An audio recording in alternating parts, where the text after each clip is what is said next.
जो president Trump ने कल बात की है, मैं वक्फे पे जाने से पहले अगर उसको सिर्फ दिखा सकूं, उन्होंने कहा है कि shalom Hamas means hello and goodbye.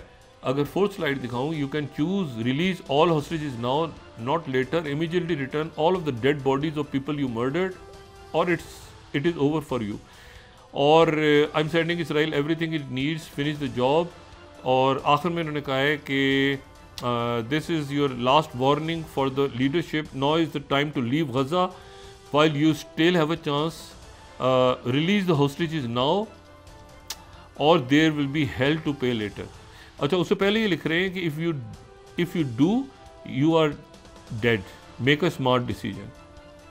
अगर आप ये नहीं करते तो ये इंतहाई ख़तरनाक मैसेज प्रेसिडेंट ट्रंप ने भेजा है गजा में। वक्फा लें, उसके बाद बात करते हैं। नाज़रीन वापस आते हैं एक छोटे से ब्रेक के बाद।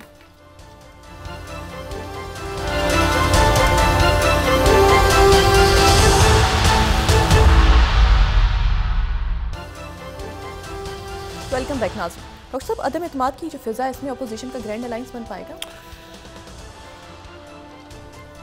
कुछ इश्यूज पे बनना चाहिए और सबका ही बनना चाहिए।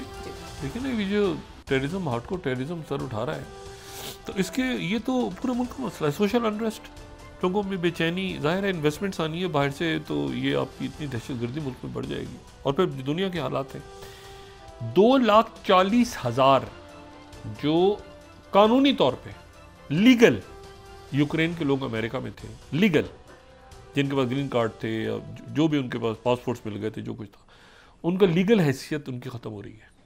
ठीक है, यहाँ मैं कोट कर रहा हूँ रॉयटर्स को।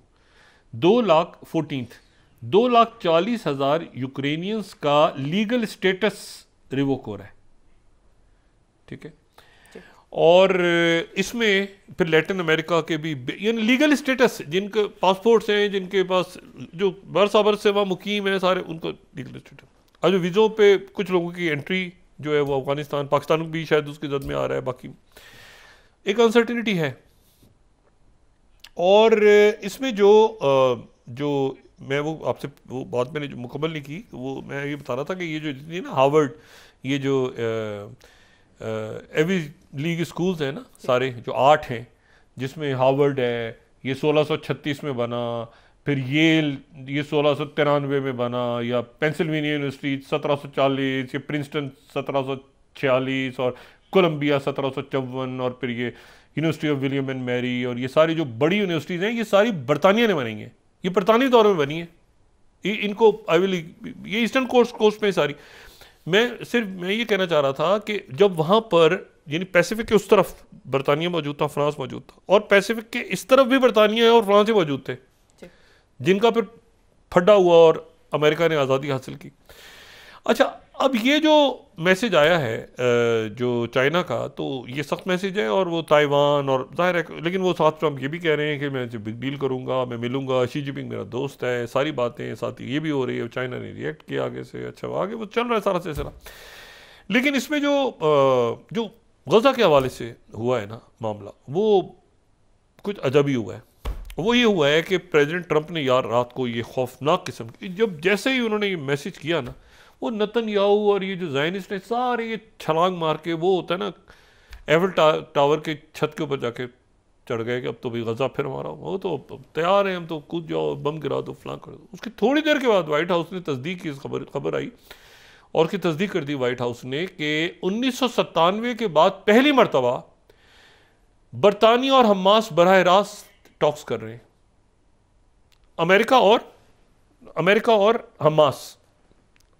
और हमास जो है 1997 के बाद से ट्रंप इंतजामिया बराह रास्त हमास से बात कर रही है, और इसराइल को नहीं पता। और ये जनवरी से शुरू हुई थी बात, बढ़ते, और अब जो आखिरी मुज़ाकरात हो रहे हैं, उन मुज़ाकरात में हमास से जो है वो 1-on-1 उनकी लीडरशिप से बात हो रही है कतर में, जो इतलात है। और उसमें जो दूसरा सीज़ फायर का मरहला है, उसके हवाले से क्या तय हो रहा है ये इसराइल को पता ही नहीं है, नेतन्याहू को पता ही नहीं कि क्या बात हो रही है। हमास की डायरेक्ट बातचीत हो रही है।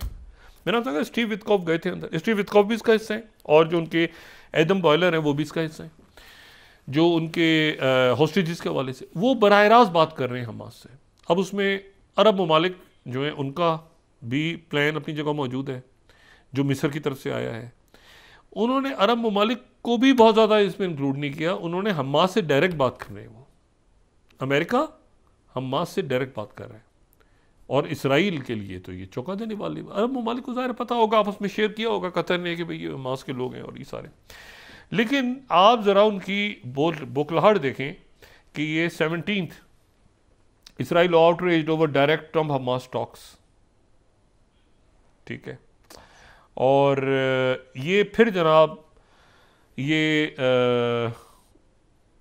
24 15वीं स्लाइड, Israel 24, Witkoff discuss second phase of ceasefire with Hamas. ये डायरेक्ट बात हो रही है। अच्छा, और फिर उसके बाद अभी टाइम्स ऑफ इसराइल ने, अमेरिका ने कह दिया कि पॉजिटिव हो गई टॉक्स हमास के साथ mediators phase 2 of cease fire deal. अब ये क्या डील हो रही है, क्या इसमें बात अमेरिका डायरेक्ट कर रहा है हमास से, और उसमें जो बात अब हो रही है उसमें बाकायदा ये जिक्र हो रहा है कि भाई यहाँ पर गवर्नेंस आगे कैसे होगी। मतलब आपने जो बात की है कि आप हमास तो विड्रॉ कर गए थे कि हम लोग नहीं होंगे, लेकिन अब इसमें नाम डिस्कस हो रहे हैं कि कौन कौन से लोग ऐसे हैं जिन पे आपको भी इतराज़ नहीं है, फ़लस्तीनी अथॉरिटी को भी इतराज़ नहीं है, अरब ममालिक को भी इतराज़ नहीं है, अमेरिका को भी इतराज़ नहीं, जो टेक्नोक्रेट्स होंगे उनके नाम फाइनल हो रहे हैं। यानी ये स्टेज 2 पे आगे चला गया मामला। और ये स्टेज 2, ये देखें ना, ये जो है phase 2 of the cease fire deal, 13 slide देखें ना। अभी अमेरिका डायरेक्ट बात कर रहा है हमास से, यानी आप ये देखें कि इसराइल को निकाल दिया बीच में से, इसराइल को निकाल दिया, फेज 2 पे डायरेक्ट बात हो रही है हमास से। और एक लंबा चौड़ा उधर से ट्रम्प साहब ने वो उन्होंने सोशल मीडिया पे डाला, ट्रुथ पे, और वो पीछे जो है जना वो डायरेक्ट बातचीत शुरू हो गई। और फिर उसके बाद जो है वो ये जो है ना, ये अगर आप ये देखें ना, ये वो बात है जो मैं बार बार कहता रहा हूँ। ये 24th देखें आप, 24 जो हार्ज ने आज लिखा है, नेतन्याहू को क्यों डरना चाहिए ट्रंप और ज़ेलेंस्की के शोडाउन से। ये ज़ेलेंस्की और ये दोनों जो है ना, ये बस के नीचे जाएंगे, नेतन्याहू भी बस के नीचे जाएगा, ठीक है। अच्छा, अब इसमें जो है इसको भी फेंकेंगे उठा के, और इसमें जो है ये बात बड़ी इंपॉर्टेंट है। अच्छा, इजिप्ट की तरफ से बड़ा सख्त आज स्टेटमेंट है, मैं उनका देख रहा था मीडिया, ये एराम ऑनलाइन में, फ्रैक्चर्ड रिलेशंस 22। उन्होंने पहली दफ़ा ये बात की है कि हमारा जो 79 का जो हमारा जो पैक्ट है कैंप डेविड वाला, वो ख़तरे में है। अगर मैं 22 स्लाइड देखें, फ्रैक्चर्ड रिलेशंस, उन्होंने कहा है कि गज़ा वॉर जो है ये 79 इजिप्ट इजरायली पीस ट्रीटी को ख़तरे में डाल रही है। मतलब इसका मतलब ये है कि इधर से इजिप्ट, उधर से जो है वो जॉर्डन, वहाँ से लेबनान, ठीक है ना, हिजबुल्लाह तो नहीं ख़त्म हुई ना, अपनी जगह मौजूद है, उधर से लेबनान। लेबनान के प्रेसिडेंट जो है वो तो सऊदी अरेबिया की सपोर्ट, और वो सऊदी अरेबिया ने इंडोर्स कर दी है इस पूरे गज़ा प्लान को। तो ये नेतन्याहू की क्या चीज़ है, सारे अरब मुल्कों ने किया, OIC की समिट हो रही है, ठीक है। और उसके बाद वो फेज 2 पे आगे बढ़ गए और इनको साइड पे कर दिया नेतन्याहू, और नेतन्याहू चूक रहा है ना। वही बात हो रही है ना, जो पुतिन और ट्रम्प की बात हो रही है, और वो ज़ेलेंस्की मुझे नहीं बुलाया, मुझे नहीं बुलाया, मुझे नहीं बुलाया, वो डायरेक्ट हमास से बात करके उन्होंने मामला हल किया, भाई आगे चलो। और नेतन्याहू जो है बीच में कह रहे हैं, वो उनको शॉक लगा है। बल्कि आप ये देखिए, मैं आपको एक सिर्फ ये दिखाऊं तो आपको और हैरत होगी कि ये जो है ये एक तो ये है कि ये 16 देखें, हमास मीडिएटर्स जो है continuing effort to compel Israel to begin, यानी मीडिएटर जो है वो ज़बरदस्त मतलब धमकियाँ दे रहे हैं फेज 2 पे जाओ। ओ भाई, ये जो है ना नेतन्याहू का क्या बनेगा मुझे बिल्कुल नहीं पता, लेकिन ये है कि अमेरिका और हमास की डायरेक्ट टॉक्स हो रही हैं, और उसमें नाम फाइनल हो रहे हैं, बाकी सारे मामलात हो रहे हैं। ज़ेलेंस्की इज़ लॉस्ट, और वो अपने साथ जो है वो दुख है कि यूक्रेन जैसे खूबसूरत मुल्क को तबाह कर दिया उसने, और यूरोप के जितनी जल्दी से जान छुड़ाएं उतना बेहतर है, और जितनी जल्दी ये दुनिया जान छुड़ाए ये ज़ायनिस्ट जो हैं और 2 स्टेट सोल्यूशन की तरफ बढ़े तो मामला हल होंगे। और वो पूरा इजिप्ट को माहिदा भी और सारे माहिदे वो हमास के साथ कर रहे हैं कि ये देखो कोई इशू तो नहीं है, बाद में नहीं बिकाना, वो डायरेक्ट अमेरिका बात कर रहा है। और हो सकता है कोई चक्कर भी लग जाए किसी का, खामोशी के साथ बाद में खबर है।